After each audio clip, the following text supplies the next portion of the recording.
Intermittent fasting in under 5 minutes.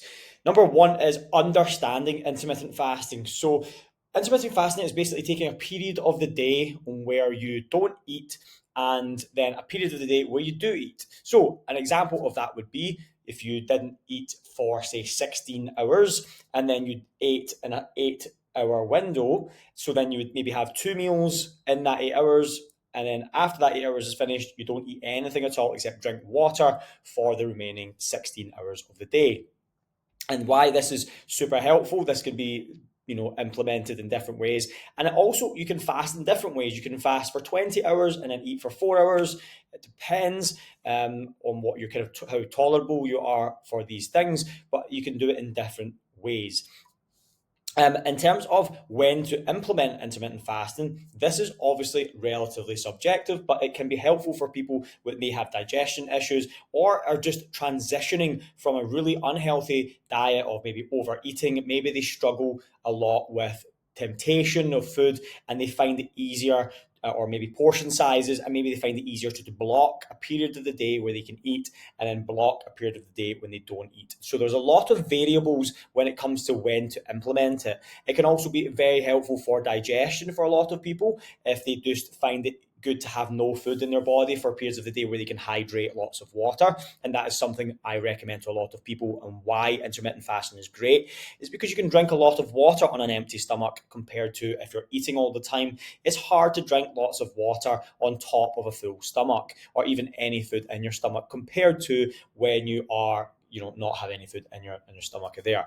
So that would be an option when to implement it. Another option, as I said, was if I deal with clients with maybe autoimmune issues and they are coming from a situation where they're always eating, they've been told in the past by other coaches or anything like that you have to eat all the time, and they find it really difficult to implement that into their day because maybe work-life balance, and maybe they've got times of the day where they can't cook, so they end up just grabbing stuff for the sake of grabbing it when they should just be, not eating anything and then eating when they're at home, when they have the right produce and have the right time to cook. So then it's easy for them to implement. Whereas if you're just running around all the time and you think, well, I need to eat because I haven't eaten in ages, you end up picking up the wrong foods. So these are reasons why you should implement intermittent fasting. But remember, it is up to you depending on the coach that you have to then tell you if it's helpful for you to have, because sometimes it's not viable for you to intermittent fast, and it can also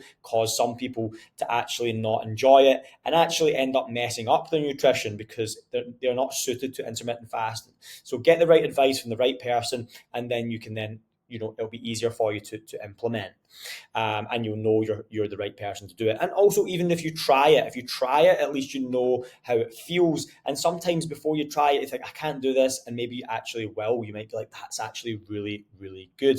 I'm really happy with this. So yeah, you can try either one of those. So number one is, as I said, do 16 hours of no eating, 8 hours of eating is a typical one. Maybe have two meals in there. When to implement it, maybe you have a gut issue. Maybe you want to just, it's just awkward in the day to eat and you end up picking up the wrong stuff. So you prefer to just block out the day of eating and eat when you have the convenient time at home, which I would actually recommend that as a good option for those who are in that category of eating rubbish just for the sake of eating. When if you eat in an 8 hour window, you can eat enough food in that time at home to keep you energized throughout the whole day easily. So again, let's make sure you know who to implement it with. Health benefits and scientific insights. So like health benefits, if you are someone who is maybe got a little bit of inflammation in the body, give it a try to intermittent fast. It might be helpful for you, but always remember, a lot of inflammatory response in the body comes from the actual food that you eat. Just because you intermittent fast all the time and then you don't eat, it doesn't mean that you're going to lose fat. It doesn't mean you're not going to get, inflammation, because if you're eating the wrong food in the time that you have to eat, you're still going to have all the same problems.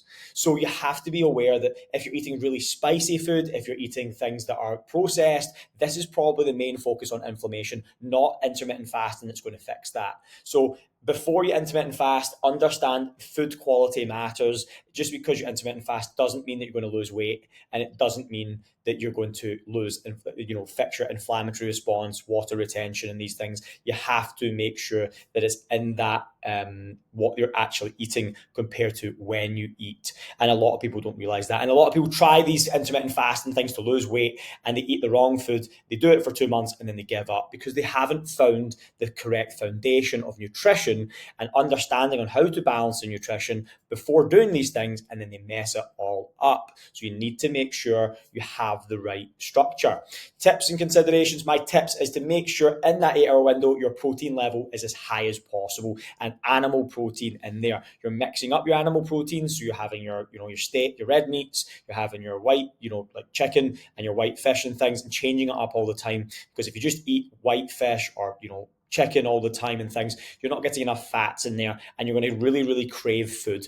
And that's really important to understand. And then, so make sure you have the higher fatty or salmon, your red meats as a foundation. And on top of that, making sure you hydrate yourself enough.